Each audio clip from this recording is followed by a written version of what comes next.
Hey everybody, what is going on? I am Maximus Rex. This is Big Baby Reviews. Check out my comics at KINGCOMICS.CA. Check out my YouTube channel, King Comics 2021. Check me out on Instagram at MaximusRex13 and my Facebook, Simply Max Rex. So today is Erik Larsen Day. It is Saturday. Hope you're having a great weekend. We are looking at the next issue in his The Savage Dragon series from the early 90s. This is issue number 17, cover dated February 1995. So first thoughts on the cover. I think the figure in the foreground, the Savage Dragon himself, is colored great. I like the, gun effect here and the fire and stuff.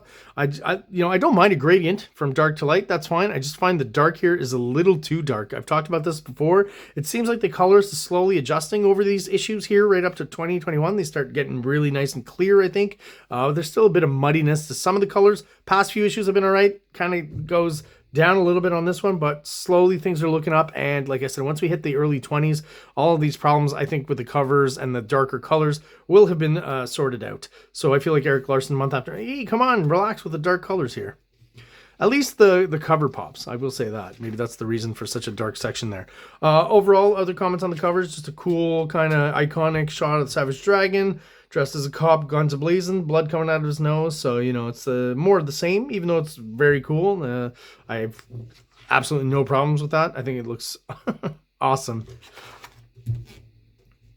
Creator, writer, penciler, inkers, Erik Larsen. Letter, Chris Eliopoulos. Colorist, Ruben Rude, Antonia Cole. And that's where we're going to stop. So, at this point, we've got pre-Milo Manara drawn Spider-Woman kind of pose here from the Sea Dragon. I think I mentioned before, Erik Larsen is one of the first guys, I think, for me at least, that I was conscious of, that was kind of trying to push the limits, at least more in the sexual kind of way with the Savage Dragon and at Image Comics, because they were free from the Comics Code at that point. So he's one of the few kind of Image guys who's pushing the sexuality a little bit more, not to a kind of a distasteful degree, but definitely more so than the other guys, I think. So you've got the self-proclaimed she-dragon here, kind of spying on the dragon, and we've got the fiend who's taken over the body of the mother of a girl who died, this is very convoluted, early on in the presence of the Savage Dragon in his apartment, and obviously she wants to exact revenge on the Savage Dragon because she blames him for the death of her daughter, right? And so she's looking in the window there with what the Savage Dragon's doing. And she says, "Look at you. It's positively sickening, prancing around with that hooker. Disgusting." Because Rapture was a hooker before they met, right? "You took my daughter from me, you bastard. You defiled her, then let her die. Seeing you increases my hatred. Hatred increases my power. Very soon, you green-skinned freak. Very soon, you'll be dead." So a lot of foreshadowing with this character, especially with the mother early on, and then eventually bonding with the fiend. So this has been going on for pretty much since the end of the miniseries and the beginning, like Image Comics 0, and then issue 1 of the ongoing series of Savage Dragon. So a post-coital scene, nice kind of cool establishing shot here. Here's a good example, if you take the characters out sometimes, that maybe the Kirby influence is a little more obvious on Erik Larsen. At least I feel like it is. I'm getting a combination of Jack Kirby type detail here and Walt Simonson maybe, right? And I mean, Erik Larsen has not been shy about saying that Walt Simonson is definitely an inspiration, and Kirby as well, right? Good inspirations to have. This is a kind of an interesting kind of play on the panel here. Something happened where, obviously, I don't think Rapture is supposed to have kind of this squared off body here, which is odd. So something weird happened in the art here. But I like the fact that if you really pay attention, Rapture, take out the Savage Dragon, right? So you've got Rapture drying her hair. Forget that there's a line here between, these two panels. Think of it as just one panel and the door, right? So if I take out this top one here, in the second panel, you got Savage Dragon walking out of the bathroom, right? And the first panel, he's actually closer to us, right? But still in front of the same door. So you've got the two different panels affect the Savage Dragon in time, but not really Rapture. I think just this is a very kind of slick, clever storytelling tool. It's a nice trick. And you know what? I just noticed. Wow, it goes even further than I thought. So if you take out this panel and this panel and this panel, that one's also part of it too. So you get the rest of Rapture's body there. And then you get the Savage Dragon out in the hallway. Outside the door. So well done. That's like... So that's like when you talk about comic books, it's not just random drawings. Stuff is planned. Here's a good example of it there. That's hard to pull off. Very clever. I like it. And of course, when I read it, I don't know if I actually even noticed. So, knocking on the door, bunch of protesters, I guess. What is it? We want you out of the building, man. Debbie Harris was shot in your apartment. Her boyfriend committed suicide here, and the lobby was destroyed when you fought one of your super foes there.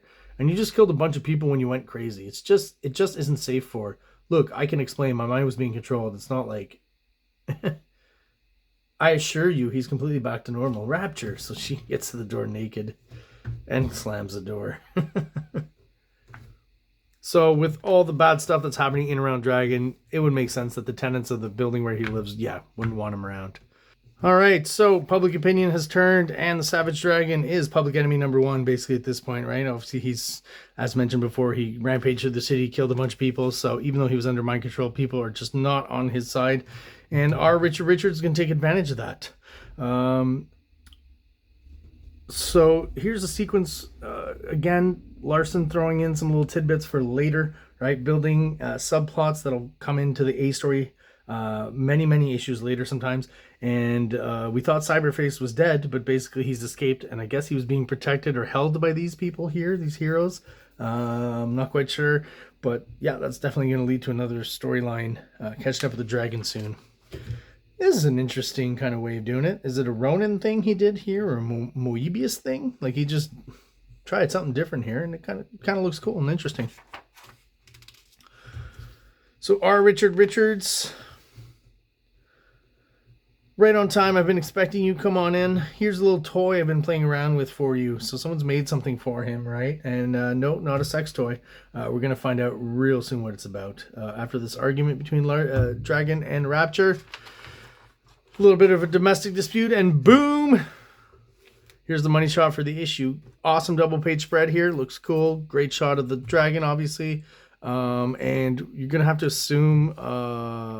as it's from our Richard Richards, who's our JONAH Jameson kind of analog in the Savage Dragon universe. Well, he sent Dragon Slayer, kind of like the Spider Slayers in the Spider-Man series. And Dragon, all he basically has to say is, now there's something you don't see every day. Granted, yeah, a big gigantic robot dragon is not something you see every day. And I love the shot here, very cool, using the Kirby crackle to denote fire, intense heat.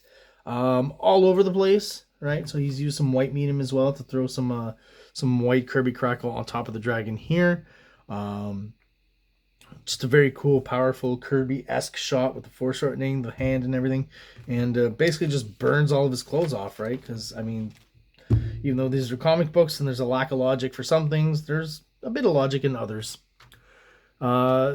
Take a little break for the Highbrow Universe versus Eric Larson poster by Calum Studios. So Ellis Goodson, Ben Herrera, Scott Benefiel, Ken Mayer Jr., Mike Miller, Salim Crawford, Jason Rodriguez, and Mike Christian. The only name I recognize in there is maybe Ben Herrera.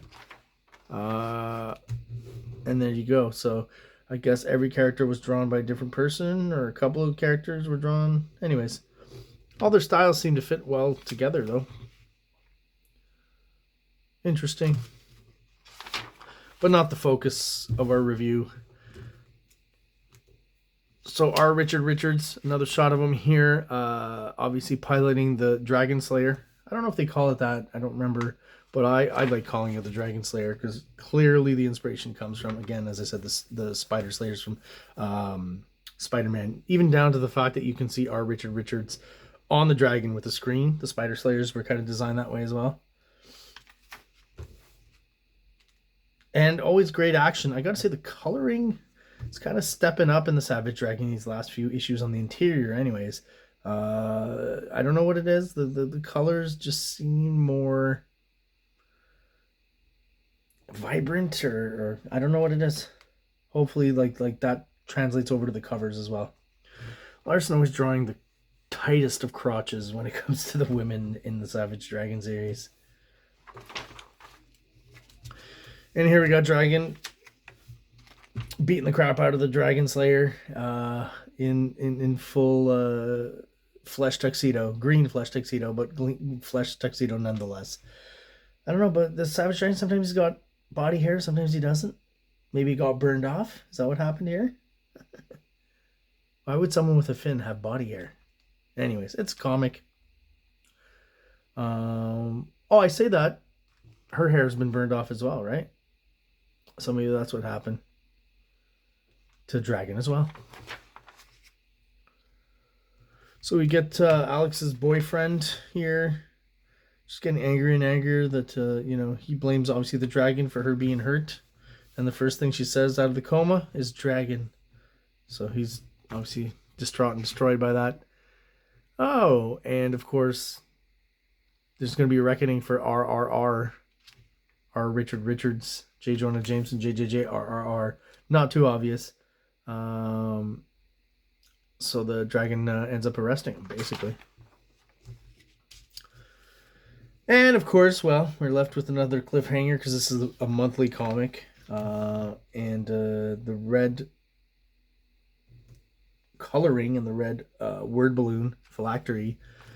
Hello, dragon, I've been expecting you. Leads me to believe that that is the fiend from before, the mother, right? But let me double check if that's... Yeah, we would have to assume so. It's the same word balloon, right? Just wanted to kind of confirm that. So I guess next issue we'll find out exactly what happens when the fiend confronts the Savage Dragon. Oh, that's an interesting one. I like that. Kind of a Jim Lee, Sam Keith mix. I don't know. That's how I describe it. And that's pretty cool. Advertising the next issue. First time I kind of see this. I guess taking advantage of the slightly heavier paper stock here. And basically looks, you know, if you flip this around, this could be the cover. You know what I mean? It's basically exactly what the cover is going to look like just on the front. Still got some dark coloring though. I guess I'll talk more about that when I review that one next week.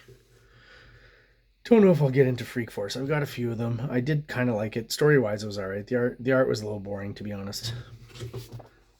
Just my quick thoughts. There you are, guys. That is my review of the Savage Dragon number 17. If you have any thoughts, comments, concerns, let me know in the comments below. I'll try and answer you as best as I can. If you have any answers to the questions I may have asked during the review, feel free to let me know as well. If you are still watching and are subscribed, thank you so much. I really appreciate your support and your loyalty. If you are watching but are not subscribed, please do so below. It only takes a second for you, and it really helps out the channel, helps us grow, helps get us out there to other like-minded people who are into the same kind of things that we are, namely comic books. So, everyone out there, have a great weekend. Thank you for watching, and have an awesome day. King Comics presents Big Baby, Volume 1, Issues 1 to 13. 204 pages of story and art. King Comics also presents Star Crasher one-shot, 32 pages, cosmic sci-fi surrealist adventure. You can find these fine comics at KINGCOMICS.CA, at MaximusRex13 on Instagram, or on Facebook, MaxRex or Big Baby. Like! Subscribe!